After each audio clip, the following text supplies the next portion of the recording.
The polls are open, and the unthinkable just happened. Former President Donald Trump has endorsed Andrew Cuomo, yes, the former Democratic governor, in the race for New York City mayor. This twist is shaking political circles and confusing both parties. Why would Trump, a Republican icon, tell his supporters not to vote for their own candidate, Curtis Sliwa, and instead back Cuomo? Stay tuned because by the end of this video you'll understand the full strategy behind it, the potential fallout, and what this says about the direction of American politics. But before we dive in, don't forget to hit the like button, subscribe, and share this video, because the truth behind this story is one everyone needs to hear. Andrew Cuomo's comeback attempt has been nothing short of dramatic. Once a powerhouse Democrat and three-term governor, his political career seemed over after the pandemic controversies and resignation. But now, Cuomo is back, aiming to become the next mayor of New York City. The city's race isn't a typical Democrat versus Republican contest. Instead, it's a rare three-way battle between Cuomo, Republican Curtis Sliwa, and Democratic Socialist Zoran Mamdani. And it's this dynamic that's forcing strange alliances and even stranger endorsements. Cuomo explained it himself in a Fox News interview. "It's a three-way race," he said. "Curtis Sliwa can't win, he's a spoiler. If Republicans vote for him, Mamdani wins. That's where Trump comes in." Trump publicly told Republicans not to waste their vote on Sliwa. Instead, he urged them to vote strategically for Cuomo, a Democrat, to block Mamdani, the socialist candidate. The move stunned political observers but makes sense strategically. Trump knows that if the socialist wing takes control of New York City, the ripple effect could stretch across the country. It could embolden far-left movements and undermine the image of law and order he's built his political brand around. For Cuomo, Trump's support might just be the lifeline he needs. He told viewers, President Trump is pragmatic. He's telling them the reality: if Republicans stay home or vote for Sliwa, Mamdani wins. And Mamdani will bring socialism to New York City. Cuomo's words were direct, almost desperate. This election isn't about Democrat or Republican. It's about saving the city. He called Mamdani a real socialist, not a symbolic one, a man who, according to Cuomo, wants to abolish jails, end private ownership, and place the economy under government control. That kind of rhetoric has lit a fire among conservatives in the city, many of whom never thought they'd consider voting for Cuomo. But the former governor is leaning into that pragmatic message.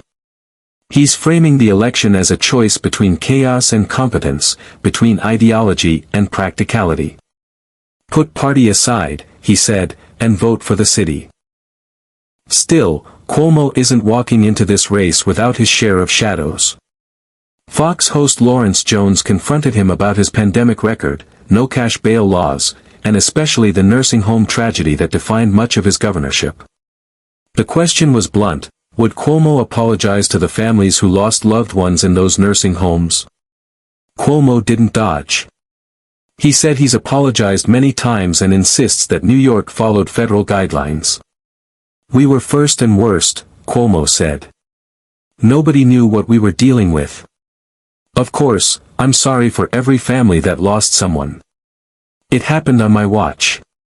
His voice softened, showing a rare humility that some may find sincere, while others may see as calculated. For many voters, the pandemic scars still run deep. Thousands lost loved ones, and Cuomo's policies were blamed by some for worsening the crisis. But he's betting that voters' memories are complex, that they remember not just the pain but the leadership, the daily briefings, and the sense of control he projected when New York was at its darkest hour. Then came the issue of no cash bail, one of Cuomo's most controversial policies as governor. He admitted that the law has changed 4 times since he first signed it, implying that the final version no longer reflects his original intent. It was a subtle way to deflect blame without fully abandoning the policy. Cuomo promised to restore balance, strengthen policing, and refocus on public safety. He even pledged to rebuild Rikers Island instead of closing it, a position that puts him at odds with progressive Democrats but in line with conservatives and moderates who want tougher crime control. And that's exactly the point. Cuomo is repositioning himself as the centrist who can do what neither the far left nor the traditional right can, govern effectively. He reminded viewers of his track record: I built LaGuardia Airport, JFK, and a new bridge. I get things done. The message was clear: New York needs a builder, not a dreamer. Then came perhaps the most defining moment of the interview. When asked if he would cooperate with ICE in handling criminal aliens, Cuomo said yes, clearly and without hesitation. If we have a criminal in custody, yes, we'll turn them over. That statement alone could win him thousands of Republican votes in a city where immigration enforcement remains a divisive issue. Cuomo added that he worked with ICE and federal authorities during his time as governor, emphasizing competence over politics. Cuomo's pitch to voters, especially Republicans, is built on three themes: safety, stability, and pragmatism. He promised to hire 5,000 more police officers and deploy 1,500 to the subway system, a nod to growing fears about violent crime underground. He vowed to cut taxes, cap property rates for homeowners, and create an environment where businesses can thrive again. We're losing companies and people, he said. We need to lower taxes and bring them back. Meanwhile, he mocked Mamdani's promises as TikTok politics, flashy ideas that sound good online but collapse in reality. A mayor can't freeze rents, Cuomo pointed out. It's handled by an independent board. And free buses? Not up to the mayor, the state already said no. It's all campaign rhetoric. None of it will change anyone's life. It was one of his sharpest lines, short, dismissive, and designed to make Mamdani look naive. The conversation shifted to cultural identity when Fox's Brian Kilmeade mentioned Columbus Day, a symbolic issue for many Italian Americans. Columbus Day is safe with me, Cuomo said quickly. It may sound trivial, but for working-class ethnic voters in New York's outer boroughs, those cultural gestures matter. Cuomo's team knows this. They're counting on moderate Democrats, disillusioned Republicans, and independents who feel the city has swung too far left. This race, in many ways, mirrors the national divide: law and order versus reform, tradition versus radical change, economic growth versus redistribution. Cuomo is framing himself as the adult in the room, the man who understands how the system works and can make it function again. For Republicans who might normally despise his name, Trump's endorsement gives them political permission to vote pragmatically. For Democrats uneasy about socialism but unwilling to back a Republican, Cuomo offers a safe middle ground. But make no mistake, this is also a referendum on redemption. Cuomo's fall from grace after his resignation was swift and brutal.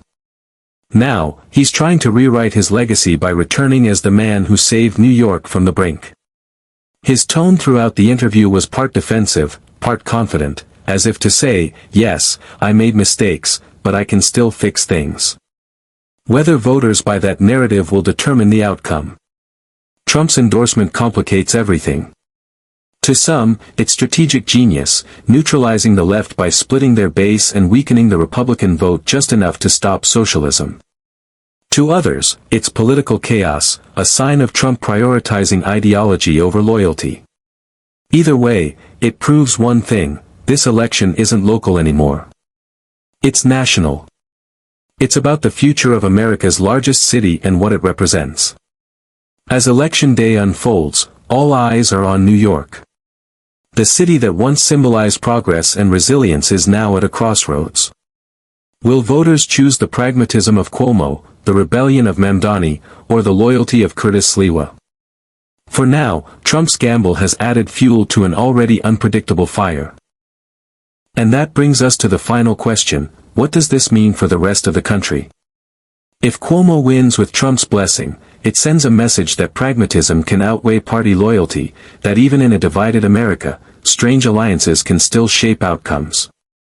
But if Mamdani wins, it would mark a historic victory for the socialist movement in the United States, sending shockwaves through both major parties and redefining urban politics nationwide. So as the results come in, remember this: politics isn't about who you like, it's about what kind of future you're willing to live in. And right now, that future is being decided in New York City. Whether you see Cuomo's return as redemption or manipulation, one thing's for sure, this story is far from over.